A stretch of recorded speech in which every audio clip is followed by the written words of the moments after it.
හරි 2020 යාන්ත්‍ර විද්‍යාව රචනා ප්‍රශ්න බලමු අපි. අ, එතකොට ඒකේ තියෙන්නේ ඝර්ෂණය තමයි බේස් වෙලා තියෙන්නේ ප්‍රශ්නෙට මේ වාහනයක් ගැන ගානක් යන්නේ. හරි අපි මුලින් ඉඳන් පටන් ගමු. එතකොට සිම්පල් ඒ කොටසේ අර මේ ඝර්ෂණය ගැන අර තියරි තමයි අහලා තියෙන්නේ. එතකොට රෝමිලක්කා එකේ කියනවා මේ බල සටහනක් අඳින්නලු ඒගොල්ලෝ කියන දේවල් දාලා නේ.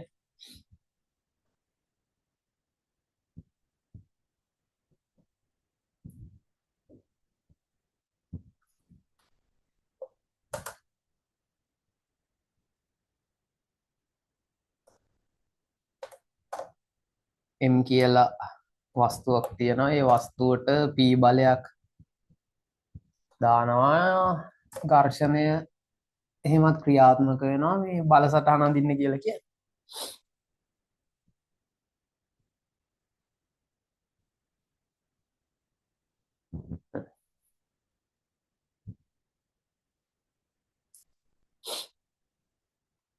හරි. එතකොට නේද? ඕකේ බර ක්‍රියාත්මක වෙනවා ගුරුත්ව කේන්ද්‍රයේ ඉඳලා. ඊට පස්සේ මෙතනින්ම ආයේ අභිලම්බ ප්‍රතික්‍රියාව තියෙනවා මෙතන. mg මෙතන r එනවා. ඊට පස්සේ අර p බලය අපි නේද මෙන්න මේ වගේ තැනකට දාමු. මෙහෙට p බලය තියෙනවා. එතකොට ඝර්ෂණය තියෙන්නේ නේද? මේ ස්පර්ශ වෙන ලක්ෂයනේ. ඒක අපි වෙන පාටකින් අඳිනවද?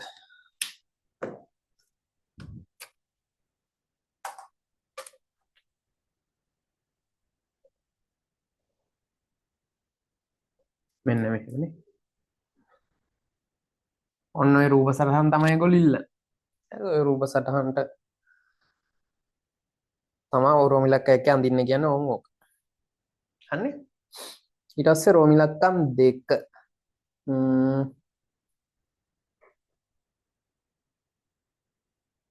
රෝමිලක්කම් දෙකේ කියනවා මේ ප්‍රස්ථාරය අර ඝර්ෂණයට අඳින ප්‍රස්ථාරය ඒක අඳින්න කියලා. මම මේ පැත්තෙන් අඳින්න.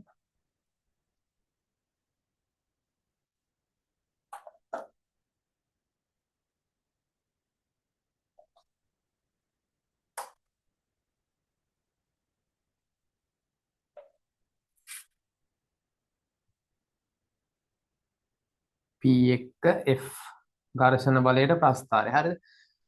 එතකොට අපි දන්නවා මේක අර නිශ්චලව තියෙන තාක් හරිද? P සහ F මොකද වෙන්නේ? සමානයිනේ. මෙයා නිශ්චලව ඉන්නකම්.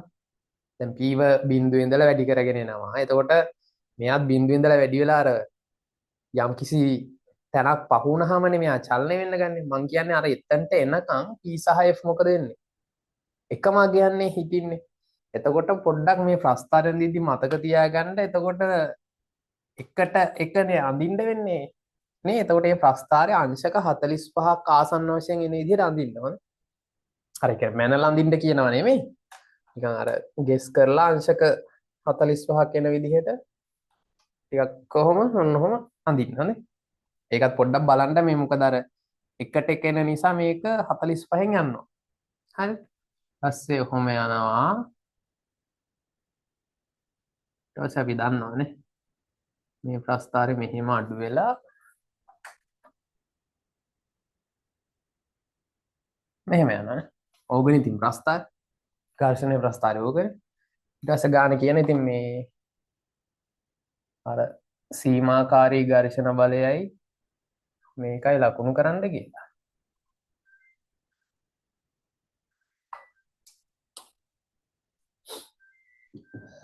FL සහ FB කියන අකුරු දෙක. ඒ කියන්නේ මෙන්න මේ උඩ එක FL මෙයා තමයි සීමාකාරී එක. මේක තමයි ගතික ඝර්ෂණ බලය. ඔන්නෝම ප්‍රස්ථාරය ඇඳලා මාක් කරන්න කියලා කියන්නේ. ඊට පස්සේ රෝමිලක්කම් 3 කියනවා මේ ඝර්ෂණ සංගුණකයට ප්‍රකාශන ලියන්න. කෙලින්ම තියරි මතකයිනේ. මොකද්ද? mu L කියන්නේ මොකක්ද? FL බෙදීම R mu D කියන්නේ FD බෙදීම R. හරි. ස්ථිතික එහෙම නැත්නම් සීමාකාරී ඝර්ෂණ සංගුණකය මේක ගතික ඝර්ෂණ සංගුණකය. ඔහොම ලියන්න. පැහැදිලිද? එතකොට සිම්පල් ඒ පාර්ට් එකේ ඔන්න ඔය ටික තමයි අහන්නේ. තනිකරම තියරි ටික තමයි ඔයගොල්ලන්ගේ චෙක් කරලා තියෙන්නේ මේ දන්නවද කොහොමද කියලා. හරි. ඊට පස්සේ තමයි ගාන පටන් ගන්න සිම්පල් B පාර්ට් එකේ. අපි ඊළඟට ඒක බලමු.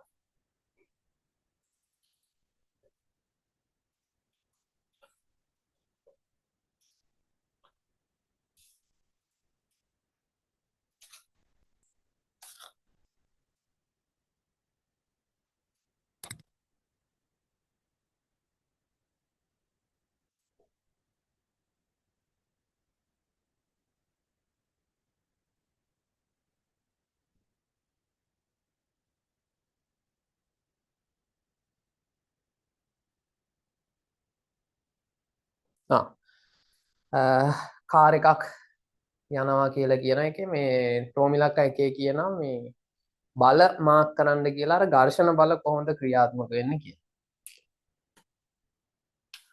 ඔය ප්‍රශ්නේ නේද සෑහෙන්න MCQ වල හිටන් ගොඩක් චෙක් කරලා තියෙනවා. මේ අර බයිසිකල් මතක ඇති MCQ වල තියෙන අර බයිසිකලයක් කොහොමද ඝර්ෂණ බල ක්‍රියාත්මක වෙන්නේ. ඊට පස්සේ මම මතකයි කාර් එක ගත් තිබ්බා. ඝර්ෂණ බල මාක් කරන්න අර ඒක තමයි ආයෙත් ඉතින් මෙතන චෙක් කරන්නේ.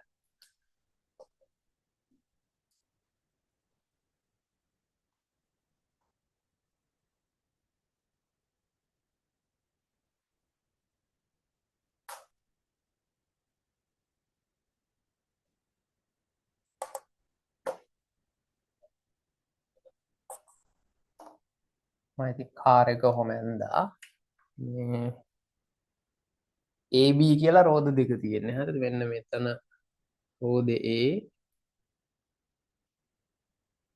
මෙන්න මෙතන රෝද B. අනේ කාර් එක මෙහෙට යනවා කියලා තමයි ගන්නේ. අනේ ඕක තමයි තියෙන්නේ. ඔය ඕකේ ඝර්ෂණය මාක් කරන්න කියලා කියන්නේ. ඒකට ප්‍රශ්නේ කියනවා මේක මේ ෆ්‍රන්ට් වීල් ඩ්‍රයිව් එකක්. ඒ කිව්වේ දැන් normally වාහනයක එන්ජිමෙන් මේ බල ඒ කියන්නේ එන්ජිමෙන් කරකවන්නේ මොන රෝදද?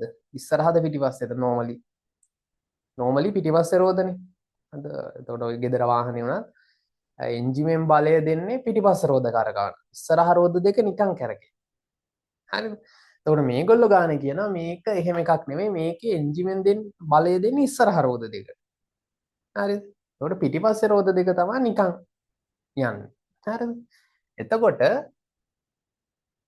එන්ජිමෙන් බලය දෙන්නේ එහෙනම් මේ රෝදෙටනේ. මෙන්න මෙයාටනේ. හරිද? එතකොට ඒකෙන් කියන්නේ මොකක්ද? ඒ කියන්නේ ඉස්සරහා රෝද දෙකෙන් පොළව තද කරනවා, තෙරපෙනවා.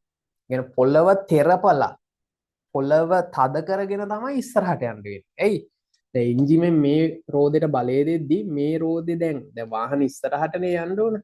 හරිද? වාහනේ ඉස්සරහට යන්න ඕන නිසා මම මෙතන අඳින්න ටිකක් ලොකුවට.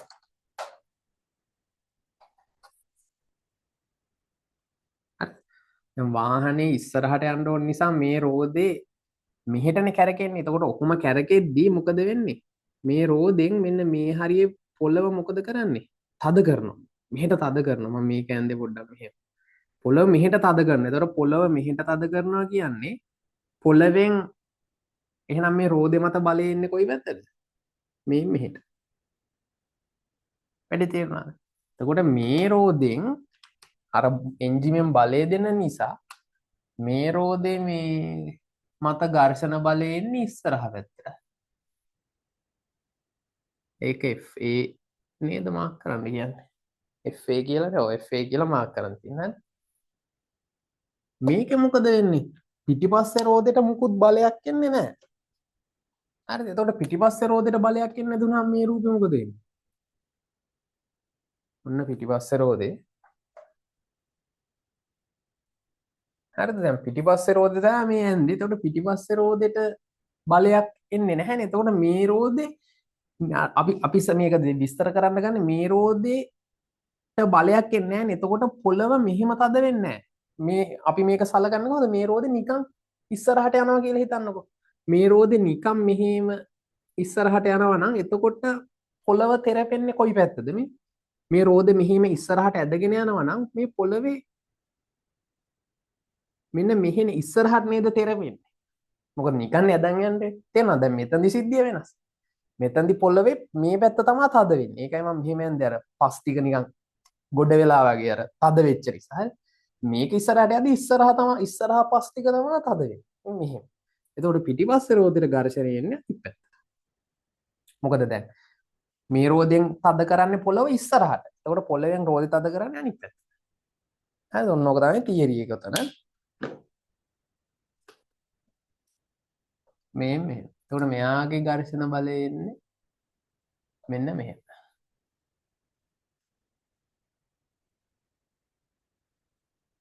FB. අන්න එතකොට ඕක තමයි ඝර්ෂණ බල දෙක වෙන්නේ. ඕක තමයි මාක් කරන්න කියන්නේ. එතකොට අර දැන් මේක මම දැන් ඉස්සරහට ප්‍රශ්නේ තියෙනවද කොහෙද? තියෙනවද නැද්ද? දැන් අර 4 wheel drive තියෙන්නේ. අර මේ අර කැලෑවල එහෙම යන අර ඕෆ් රෝඩ් ජීප් එහෙම ඒවා 4 wheel 4 කැබ් අනම්මන ඒ 4 wheel එකේ මොකද්ද තේරුම? 4 wheel කියන එකේ තේරුම තමයි මේ එන්ජිමින් රෝද හතරටම බලය දෙනවා. ඒ කියන්නේ ඒකේ රෝද හතරම කරකවන්නේ එන්ජින්. හරිද? එතකොට 4 wheel එකක නම් මෙතන ඝර්ෂණ බලයත් කොහෙට දෙන්නේ? මේ පිටිපස්සේ රෝද ඝර්ෂණ බලයත් එහෙම වුණොත් ඉස්සරහට තමයි. වැඩි තේරෙනවද?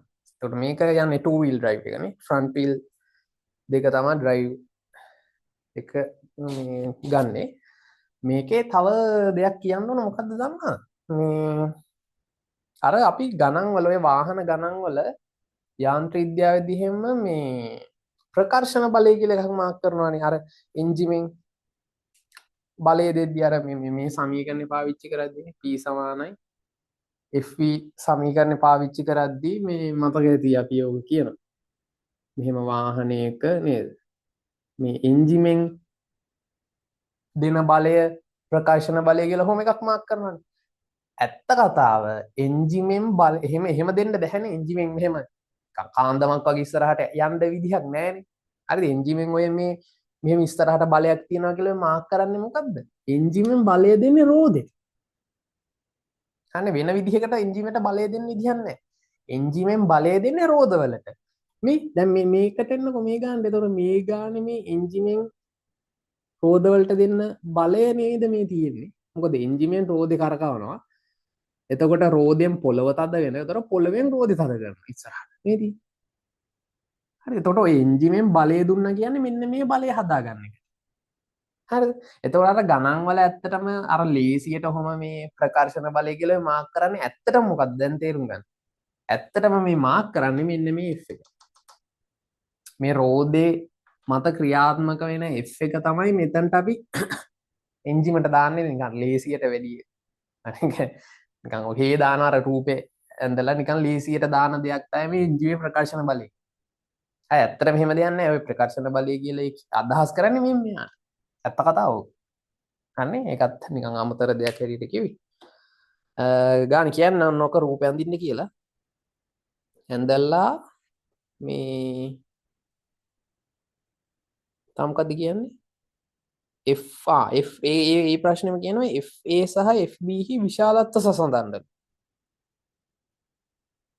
FA සහ FB හි විශාලත්ව සසඳන්න. මොකද හිතන්නේ ඒක ගැන?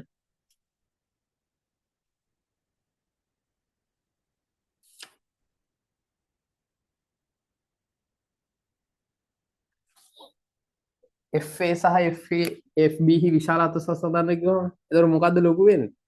එතකොට කොහොමද දැන් මේ දෙක සමාන වෙන්න බෑනේ. දැන් වාහන ඉස්සරහට යන්නේ නැහැ නේ එහෙම. වාහන ඉස්සරහට යනවා කියන්නේ මොකද්ද? FA අනිවාර්යෙන්ම ලොකුයි. FA ලොකුයි FB පොඩි වෙන්න.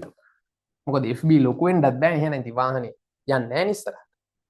නිකන් ප්‍රායෝගික දෙයක් අහන්නේද? මේක තමයි බල දෙක සැසඳුවොත් ඕකේ. හරි. ඊට පස්සේ රෝම ඉලක්කම් 2. අයකේ ඔන්න ගානක් නේද? කියනවා රියදුරු සමග පෙරරෝද එළවුම් මෝටර රථ ස්කන්ධ 1200යිලු. හරි. උපරිම ආරම්භක එළවුම් බලය ගණනය කරන්න. ඒ කියන්නේ එළවුම් බලය කියන්නේ මොකක්ද? මේ මෙයා ගැන කියන්නේ. එළවුම් බලය කියන්නේ මේක යන්න අවශ්‍ය බලය. හරිද? එතකොට මේ එළවුම් බලය කියන්නේ මෙන්න මේකනේ. එතකොට මේක ඇවිල්ලා ඝර්ෂණ බලයන්නේ. එතකොට අර ප්‍රස්ථාරයෙන් මතක ඇති අර ප්‍රස්ථාරයේ උපරිම ඝර්ෂණ බලය ඉන්නේ කොතනදද? අර මෙයා නිශ්චලව ඉඳලා නේද? අර චලනය වෙන පටන් ගන්න මොහොතනේ අර ප්‍රස්ථාරයෙන් තීරණය කරනවා. එතකොට ප්‍රස්ථාරයේ සීමාකාරී අවස්ථාව තියෙන්නේ. ආන් එතනදි නේද මෙයාගේ මේ එළවුම් බලය උපරිම වෙන්නේ. මොකද ඊට පස්සේ යන්න ගත්තට පස්සේ මේක චුට්ටක් අඩු වෙනවා. අන්න එතකොට එහෙනම් ඔය ප්‍රශ්නේම තියෙනවා උපරිම එළවුම් බලය නම් අහන්නේ. එතකොට උපරිම එළවුම් බලය හම්බෙන්නේ සීමාකාරී අවස්ථාව. අන්න එතකොට මේ ගාන අර වාහනේ යන්න හදන අවස්ථාවට තමයි ගානේ ඔය සමීකරණ දාන්න තියෙන්නේ. හරිද? එතකොට මොන ඝර්ෂණ සංගුණකයක් දාන්න වෙන්නේ? සීමාකාරී එක. නේ? ඊට පස්සේ ඒක දාලා හදමු. රෝම ඉලක්කම් 2 ඒ කියන්නේ මෙන්න මේක f සමානයි mu r f තමයි අහන්නේ. හරිද? දැන් මෙහෙමද තීරණය කරමු. f නේ හොයන්න ඕන. මේක දැන් අපි දන්නවා මේ වාහනේ රෝද 4ක් තියෙනවානේ. එතකොට එක රෝදයකට හදමු. එතකොට දැන් කල්පනා කරලා කියන්න එහෙනම් මේ ඔය අහන උපරිම එළවුම් බලය හරිද හදලා දෙන්නේ රෝද 4න් මොන රෝද වලින්ද? ඉස්සරහ රෝද දෙකකින් විතරයි. මොකද එළවුම් බලය කියන්නේ මෙන්න මෙයා. එන්ජිමෙන් දෙන බලය. එතකොට එන්ජිමෙන් බලය දෙන්නේ ඉස්සරහ රෝද දෙකට. එතකොට අපි ওই ප්‍රශ්නේ අහන්නේ ඉස්සරහ රෝද දෙක මත ක්‍රියාත්මක වෙන මේ ඝර්ෂණ බලය. හරිද? එතකොට අපි මෙහෙම ගණන හදමු. මේ එක රෝදයකට හදමු. හදලා ඒන උත්තරේ දෙකෙන් ගුණ කරන්න නේ තියෙන්නේ. හරි එහෙම කරමු. එතකොට නිව්ටන්නේ ඝර්ෂණ සංගුණකය 0.8 මේක මතකද? ඔව් 0.8යි. ඊට පස්සේ R. R කියන්නේ මොකද්ද? එතකොට R කියන්නේ ප්‍රතික්‍රියාවනේ. එතකොට මෙයාගේ බර 1200යි කිලෝග්‍රෑම්. හරි. 1200 කියන්නේ නිව්ටන් 12000නේ. එතකොට මේ නිව්ටන් 12000 මේ රෝද 4ට බෙදෙනවානේ. එතකොට එක රෝදයකට 3000යි. හරි නේද මම මේ කියනවා කියනවා 3000යි. හරිද? එතකොට එක රෝදයකට 3000නේ. එතකොට මේ සමීකරණය දාන්න අපි එක රෝදයකට. එහෙනම් මේ R වෙන්නේ කීයද? 3000. හොඳ. ඒ කියන්නේ ඒක එන විදිය ඔන්නම් ලියන්න. මේ 12000 බෙදීම 4. මොකද මුළු වාහනේ බර 12000යි රෝද 4ක් නිසා 4ෙන් බෙදුවා. මෙන්න ඕක. හරිද? ඔය එන්නේ FA ඇත්තට. එහෙම ඉතින් ඒ දාන්න ඕනේ මම කිව්වේ ඔන්න එක රෝදයක F එක එන්නේ. හරිද? මේක සුළු කරාම කීයද එන්නේ? 0.2යි 2400ක්. ඔව් 2400ක් කියලා එනවා මේ එක රෝදයක. හොඳේ කල්පනාවෙන් මේ ඉන්නේ එක රෝදයක. එතකොට එළවුම් බලය කියන්නේ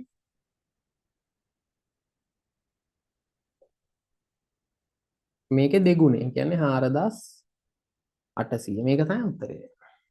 හරිද? ඊට පස්සේ රෝම ඉලක්කම් 3. මේක මේ අර 72 km/h ඍණයක වේගයෙන් යනවලු චලිතයට එරෙහිව තියෙන මුළු ප්‍රතිරෝධී බලය නිව්ටන් 520යිලු මෝටර රථයේ ක්ෂමතාව අහන්න. ඒක ලේසියිනේ අර මේ මම ලිව්වත් එක මේ සමීකරණයනේ හදන්න තියෙන්නේ. අපි මේ පැත්තේ හදමු ඒක.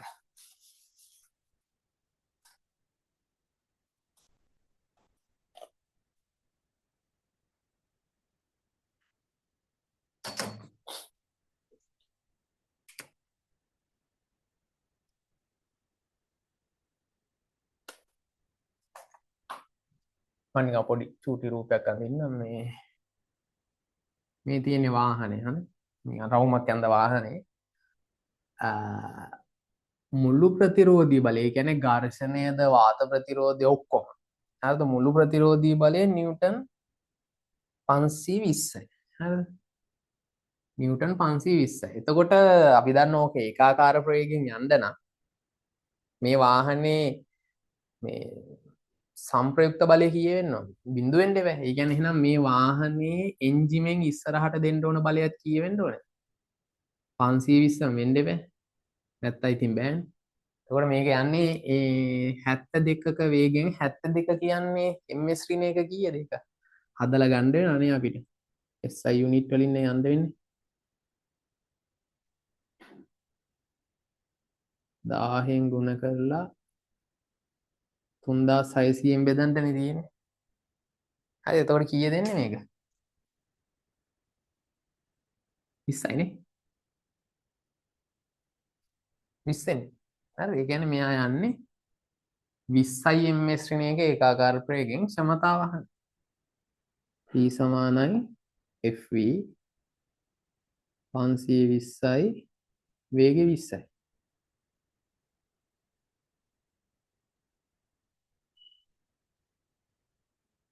වොට්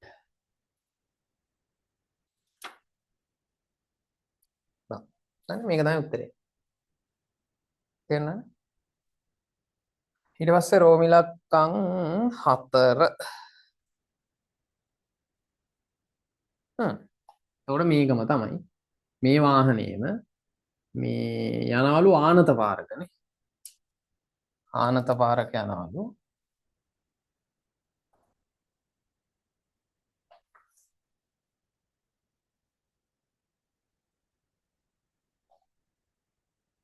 ආනත පාරක යනවා මෙන්න මේ කෝණේ 12යි.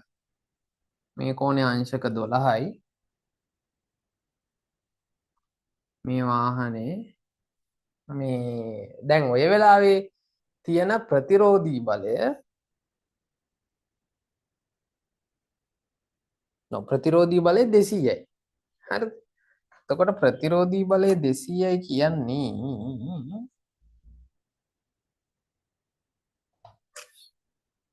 මම ඕක මෙහෙම මාක් කරා. එතකොට 200. මෙතන මෙහෙම මාක් කරන්න. හරිද? එතකොට ඔතන තේරුම් ඒ කියන්නේ වැරදියට හිතන්න එපා. ඔතන තියෙන්නේ තනිකරම මේ ඔය නිව්ටන් 200 විතරයි කියලා. ඇයි බර කියන එක ඔය ප්‍රතිරෝධී බලය හැටියට ගණනය වෙන්නේ නැහැ. ඔතන ප්‍රතිරෝධී බලය කියලා අදහස් කරන්නේ ඝර්ෂණය වාත ප්‍රතිරෝධය. ඔය දෙකනේ. එතකොට ඔය දෙකෙන් එන එක තමයි 200 කියන්නේ. ඒ කියන්නේ මෙන්න මෙතන තිබ්බ 520 තමයි මෙතනට 200ට අඩු වෙලා තියෙන්නේ. හරිද? එතකොට බර කියන එක ප්‍රතිරෝධී බලයක් කියන එක ඒ කියන්නේ මේ මෙතනදී එක ප්‍රතිරෝධී බලයක් තමයි. හරිද? මේ වෙලාවේදී හැබැයි ඒක අපි ගානේ මේ කියන්නේ නැහැනේ මේ බලත් ඇතුළත්ද කියලා. ඔය උතන ප්‍රතිරෝධී බලය කියලා අදහස් කරන්නේ මෙතන ඉන්නේ ඝර්ෂණය සහ වාත ප්‍රතිරෝධය තමයි මේ 200. බර ඇතුළත් නැහැ හොඳේ. එහෙනම් අපිට බර දාන්න වෙන එතකොට. බර කොහොමද ගන්නෙ? මේ වගේ ආනත්තල ගැටළු වල දාන්න අපි එකපාර දාන්නනේ. බර කියන්නේ කීයද? දැන් මෙතන sin නේ mg sin 12නේ. ඕකනේ මෙයාගේ මේ සංරචකයන්නේ. මෙයාගේ බර කීයද? 12000 නේද නිව්ටන්? ඔව් බර 1200නේ. ඒ කියන්නේ නිව්ටන් 12000යි. 12000යි sin 12 sin 12.2 කියලා ගන්න බලන්න. හරිනේ? ඒ කියන්නේ එතකොට කීයද මේක? 2400 නේ. තේරුණාද? ඔන්න ඔතනට 2400. මොන පැත්ත අර මෙතන ඉතින් මේක ලියන්න නැතුව මම පොඩ්ඩක් පැත්තක සුළු කරලා ඒ යගේ කෙලින්ම මේ රූපෙට දැම්මා. හරිද? 2400යි. එතකොට එහෙනම් ඔය වෙලාවේ එන්ජිමෙන් දෙන්න වෙන බලය කීයද? එන්ජිමෙන් දෙන්න වෙන බලය වෙන්නේ මේ දෙකේ එකතුව. ඒකාකාර ප්‍රවේගයෙන් යනවා. අනේ අන්න එහෙම යන වේගය තමයි අහන්නේ ඇත්තට. වේගය කීයද කියලා. ඔතනට දාන්න ආයි p සමානයි fv. එතකොට මේ ක්ෂමතාව තමයි ඔතනට එන්නේ. මොකද වාහනේ එකම එන්ජිමනේ. එකම වාහනේ. එතකොට p 10400යි. f එක වෙන්නේ මේ දෙකේ එකතු කීයද? 2600යි. වේගය අහන්න. පැහැදිලිද? ඒ උත්තරේ එයි 4යි.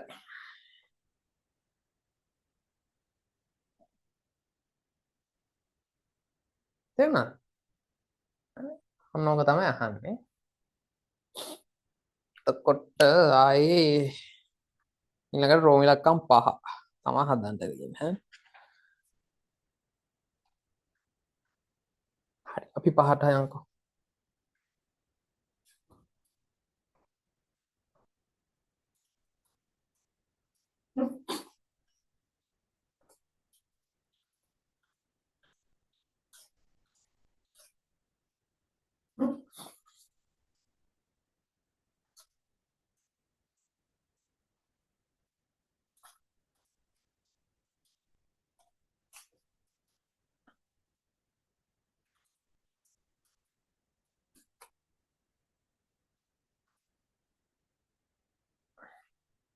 හරි. පස්වෙනි එකේ කියනවා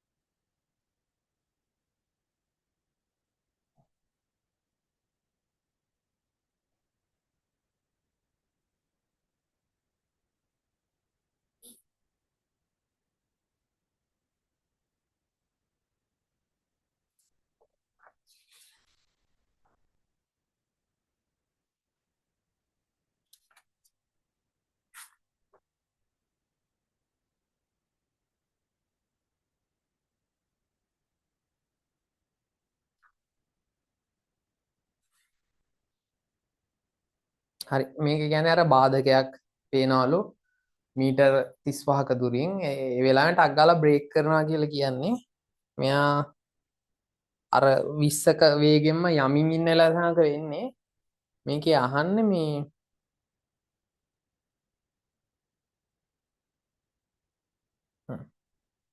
මේක හැප්පෙනවද නැද්ද කියලා තමයි මේ චෙක් කරන්න තියෙන්නේ අපිට. හරිද? එතකොට අපි ඕක මේ ලේසි ක්‍රමයකුත් තියෙනවා. අපි පොඩ්ඩක් අර තේරෙන ක්‍රමයට හදලා ඉමුකෝ ඊට පස්සේ ලේසි එකක් මම කියන්න. තේරෙන ක්‍රමයට හැදුවොත් ඕකේ කියන විදිහට දැන් වාහනේ යනවා.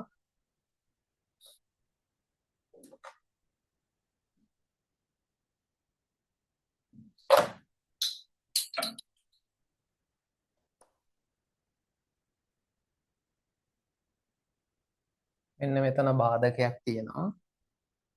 වාහනේ තමයි මේ යන්නේ. හරිද? මෙයා වේගෙ 20 තියෙන්නේ. මේ දුර 35 තියෙන්නේ.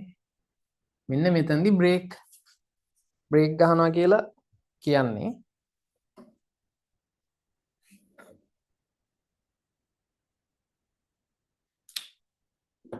එතකොට බ්‍රේක් ගහනවා කියන්නේ බ්‍රේක් ගහපු ගමන් මේ පැත්තට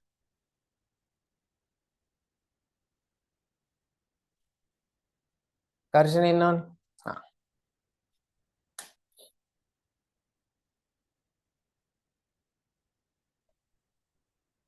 හරිද? එතකොට ඕක තමයි ඝර්ෂණය මේ පැත්තට එනවා. එතකොට අපි දන්නවා නේද මේ පැත්තට F එක එනවා කියන්නේ ඉස්සරහට මන්දනය වෙනවානේ. අපිට හොයන්න තියෙන්නේ මෙයාට මේ බාධකයේ ගාවට නවත්ත ගන්න පුළුවන්ද බැයිද කියලා තමයි චෙක් කරන්න. එතකොට දැන් ගාන පටන් ගන්න කොහෙන්ද? අපිට පුළුවන් මුලින්ම මේ F එක හොයන්න. හරිද? රෝද හතරක් තියෙනවා. එතකොට රෝද හතරෙන්මනේ දැන් එන්ජිමෙන් බලයක් මුත් ඇප්ලයි වෙන්නේ නැහනේ. මොකද එන්ජිමේ දැන් ක්‍රියාකාරීත්වය නැහැ. මෙයාට අග්ගලා බ්‍රේක් එක ගහන්න. බ්‍රේක් ගැහුවාම රෝද හතරම ලොක් වෙනවානේ. එතකොට රෝද හතරම නිකන් ඉස්සරහට තල්ලු වෙගෙන යනවා. එතකොට රෝද හතරෙන්ම ඝර්ෂණේ පිටිපස්සට එන්නේ. එතකොට මේකට දැන් දාන්න යන් F සමානයි μ r. මොකද ඝර්ෂණය හොයන්න ඕකනේ තියෙන සමීකරණ. හරිද? එතකොට μට දාන්නේ මොකක්ද?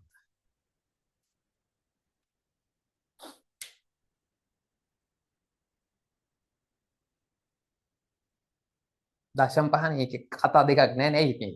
දැන් චලනය වෙනවනේ මේක ලිස්සලා යන ගමන්. හරි එතකොට ගතික ඝර්ෂණ සංගුණකය තමයි දාන්නේ 0.5. හරි. R මොකද්ද දාන්නේ?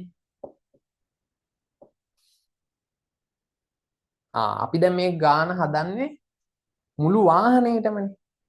දැන් අර කලින් ගානක නම් අපි යන්නේ එක රෝ දෙකට හොයලා එහෙම එකක්. දැන් මේක එක රෝ දෙකට හොයන්න ඕනේ නම් මොකද රෝද හතරම එක විදිහට වැඩ කරන්නේ. හරිනේ. ඉතින් එහෙනම් නේද මුළු වාහනේටම එකපාර දාමු. එතකොට ආයි කෙලින්ම මෙතනට R එක 12000 දැම්මනම් හරි. දැන් මේ කියන්නේ F කීයද? 6000 නේ. නිව්ටන් 6000ක F එකක් එනවා. හරිද? ඊට පස්සේ F හොයාගත්තම ඊට පස්සේ අපිට A හොයන්න පුළුවන්.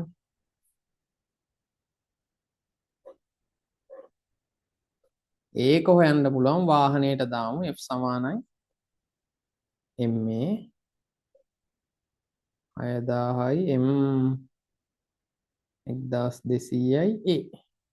හරි. එතකොට A කීය දෙන්නේ? 5යි නේ. A 5යි. මන්දනය 5යි.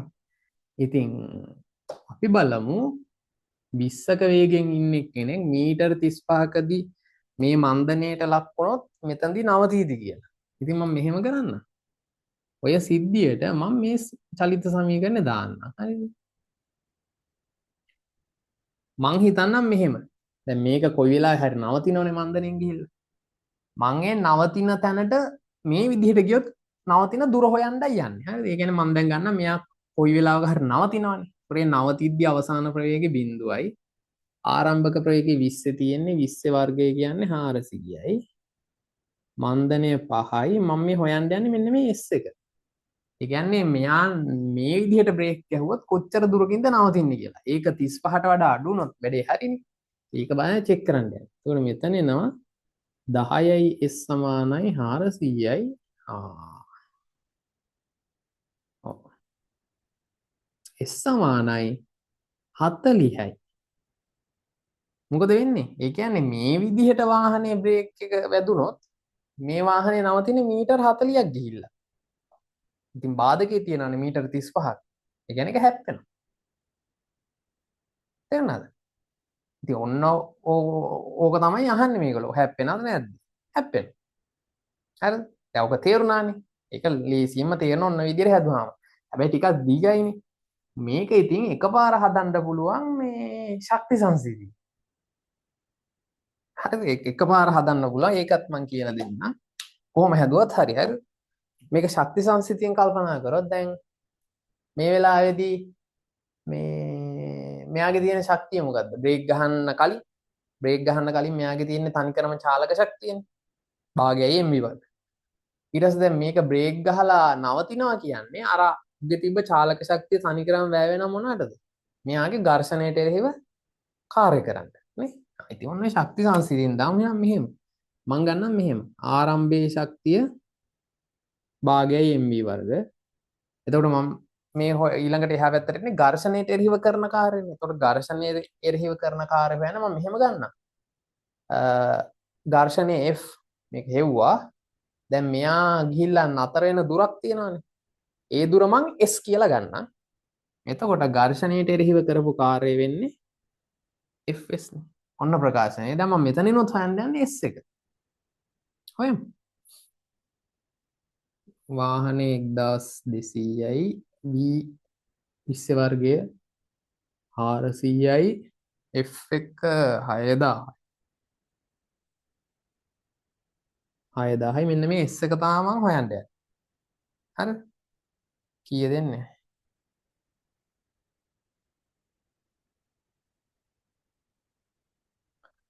දෙකයි 40යි එක. මේකෙනුත් එනවා 40ක දුරකින් නවතින. දැන් අර මේක ඉතින් ලේසි එක පෙළියයි එක පාරම උත්තරේ න අර මේක ඉතින් චුට්ටක් දිගයි නමුත් ඒක තේරෙනවා. අන්න කැමති විදිහකට හදන්න ඕන ක්‍රම දෙකම කියලා දුන්නා. හරි. ඊට පස්සේ ඒගොල්ලෝ කියනවා මේ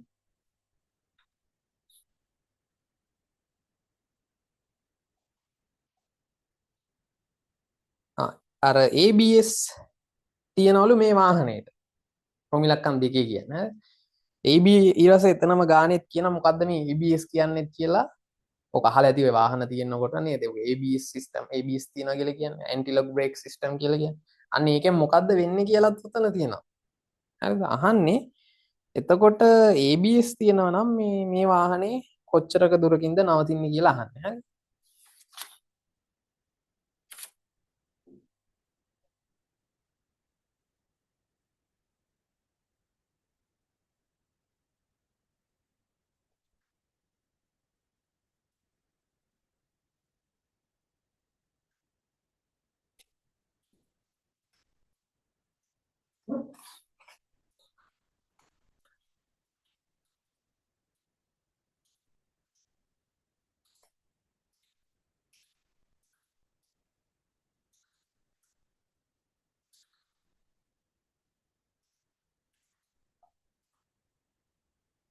හරි? ඔතන ගාන නම් හදන්න ලේසි. මම ඔකේ පොඩ්ඩක් ABS එක එතන වැඩ කරනවා. ඒ කියන්නේ විදිය කියන්නම්. ඒ කියන්නේ මොකද ගානෙම කියනවා ABS වලදි වෙන්නේ මොකක්ද මේ බ්‍රේක් වදිනවා ආයෙ බ්‍රේක් එක රිලීස් වෙනවා. ඒ කියන්නේ දැන් බ්‍රේක් එක වැදුනහම මොකද වෙන්නේ? වාහනේ ලිස්සනවා. ඒ කියන්නේ රෝද ටික ලොක් වෙනවා. රෝද ලිස්සලා යන එකනේ වෙන්නේ.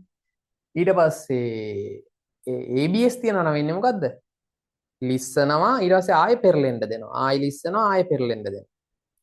එහෙම කරනවා කියලානේ කියන්නේ. එතකොට එහෙම වෙද්දි මොකද වෙන්නේ?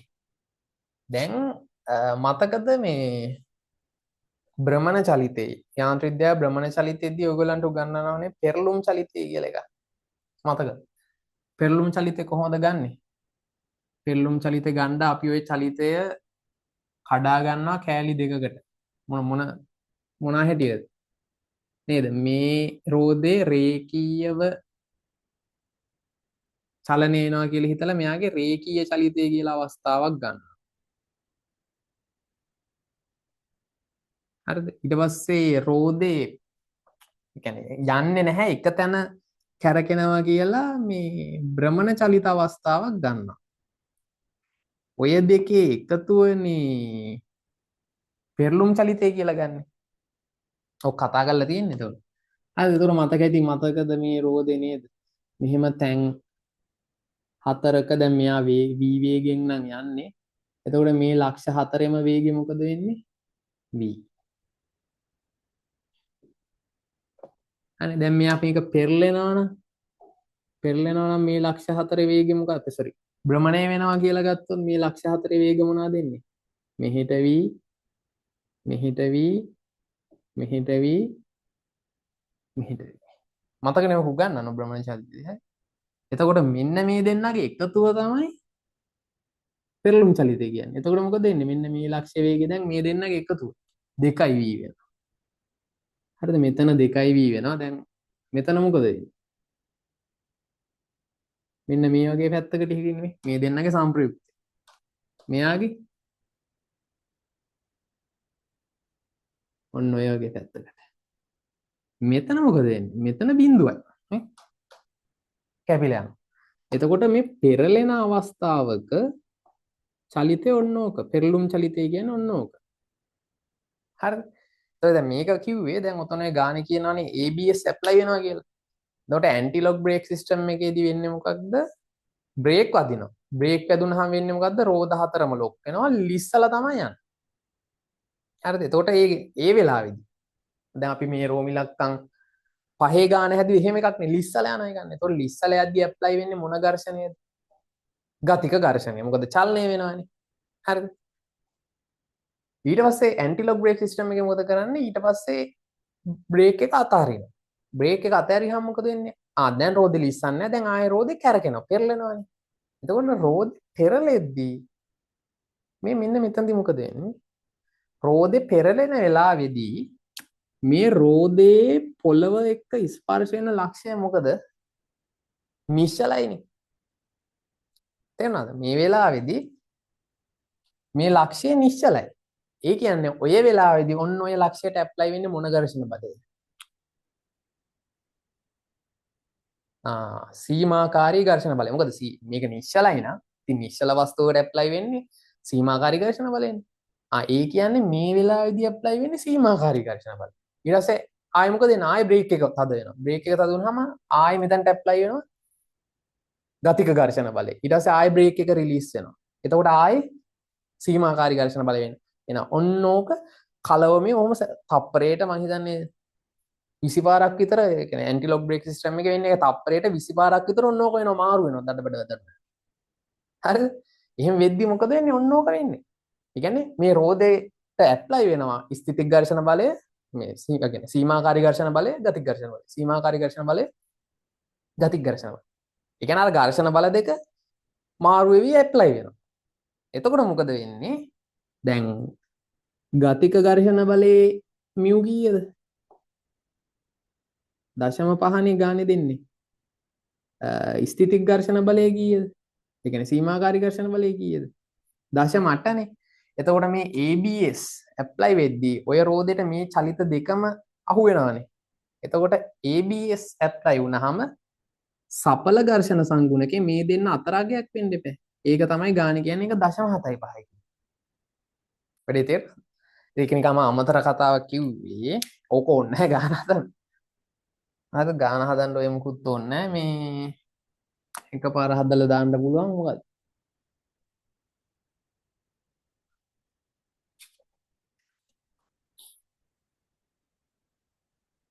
සෝරි මේ පහේ රෝම ඉලක්කම් පහය දැන් මේ පහේ 1 2 කියලා එකක් තියෙන්නේ. මේකේතර පහේ 2 මේ අහන්නේ මේ ප්‍රශ්නේ.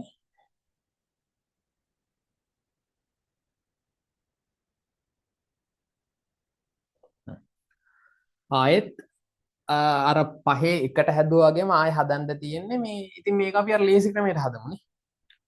මොකක්ද අර ශක්ති සංසිතියෙන් දැන් ආයෙ ඉතින් ආයෙ ලොකුවට හදන්න ඕනේ නැහැ නේ. ඉතින් එහෙම හදන්න පුළුවන්. කොහොම හැදුවත් එකයි.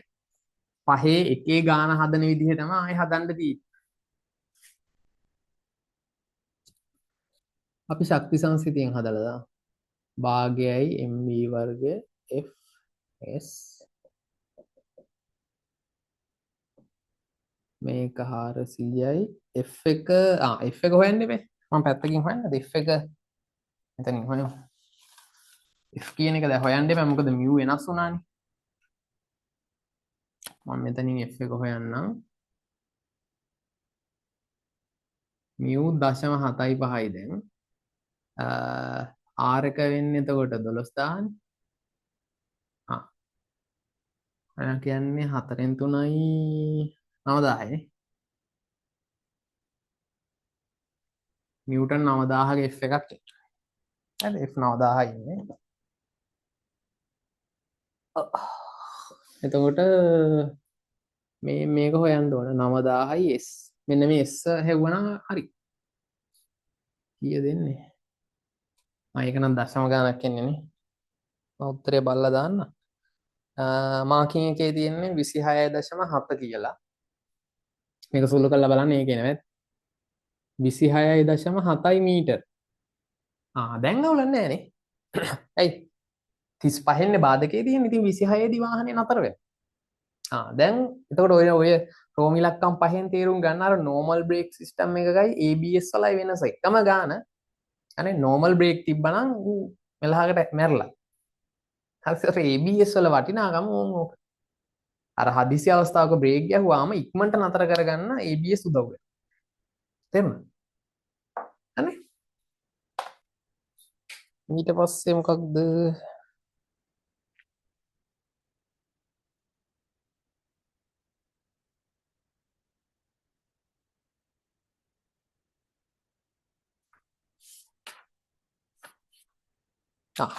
ඊට පස්සේ වෘත්ත චලිතේ පැත්තට පොඩ්ඩක් යනවා නේද? ඊටු ටික නිකන් වෘත්ත චලිතෙන් පොඩ්ඩක් ගානක් අහන්නේ වංගුවක් ගන්න එකක් ගැන.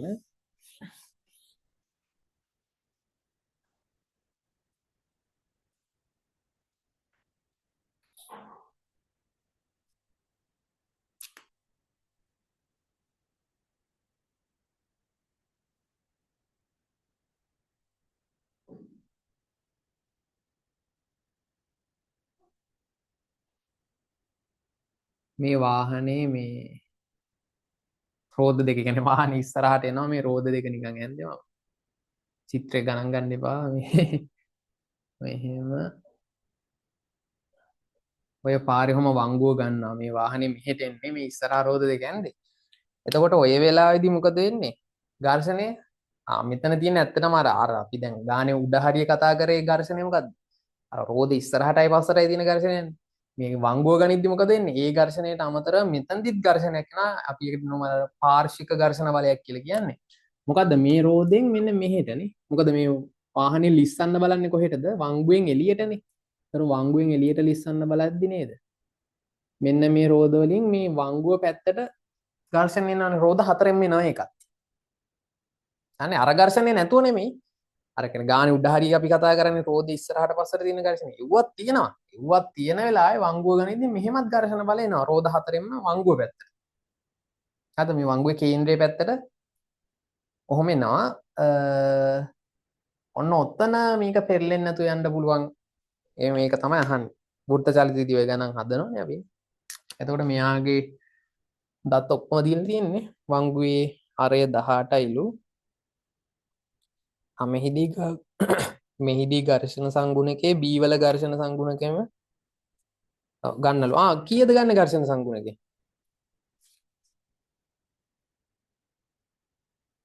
මියුට ඝර්ෂණ සංගුණකේ කීයද ගන්න? 0.5ද 0.8ද? මෙතන දැන් F එක තියෙනවා. මේ F එක හොයන්න දැන් රෝධ 4න් වෙනවා. මම මුළු එක F කියලා ගන්නකො. එතකොට ඔය F එක හොයන්න මියුට කීයද දාන්නේ? 0.5ද 0.8ද? ලේසි. 0.8 ඇයි මේ වාහනේ මෙහෙට චලනය වෙන්නේ නැහනේ. චලනය වෙන්නේ නැහැ කියන්නේ මේ ඒ කියන්නේ වම්මට දකුණට දිශාවට මේ වාහනේ නිශ්චලයිනේ, රෝධ නිශ්චලයිනේ. ඒ කියන්නේ සීමාකාරී ඝර්ෂණ බලය තමයි ඇප්ලයි වෙන්නේ. ඒකනේ වාහනේ ලිස්සන්නේ නැත්තේ. නේද? වාහනේ ලිස්සලා යනවා කියන්නේ අන්න ගතික ඝර්ෂණ ගන්න වෙයි. තේරෙනවද? ඒතර මේ කියන්නේ මේ සීමාකාරී ඝර්ෂණ බලය. එතකොට උතන්ට රෝධ වලට දාන්න තියෙන්නේ F සමානයි mu r. අපි මෙහෙම දාමු කෙලින්ම F සමානයි මේ දාමු. ඉතින් කේන්ද්‍රයේ දෙසට F සමානයි මේ දාමු. ඒක කේන්ද්‍රයේ දෙසට එන බලය වෙන්නේ මේක mu r එක.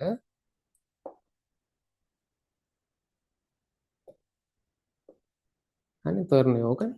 ඉතින් ඕක විසඳමු. mu කියන්නේ එතකොට 0.8යි. r කියන්නේ මොකක්ද? mg නේ. මම ඒක mg ලියන්නම් මොකද මේ m ටෙම් කැපෙනවනේ දෙපැත්ත. මම ඒක එහෙම ලිව්වේ. දැන් ඊට පස්සේ අපි අගයන් දාමු 0.8 මේ m ටෙම් කැපෙනවා. මෙතන g ගෙන් 10 එනවා. v වර්ගනේ අහන්නේ අරය 18යි.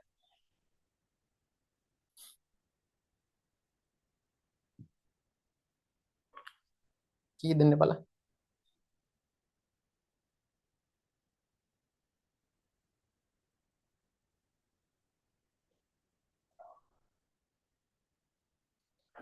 144යි නේ. v වර්ග සමාන 144යි. එතකොට v කියන්නේ කීයද? 12යි. තේරුණා නේද? ඕක තමයි අහන්නේ. උපරිම වේගය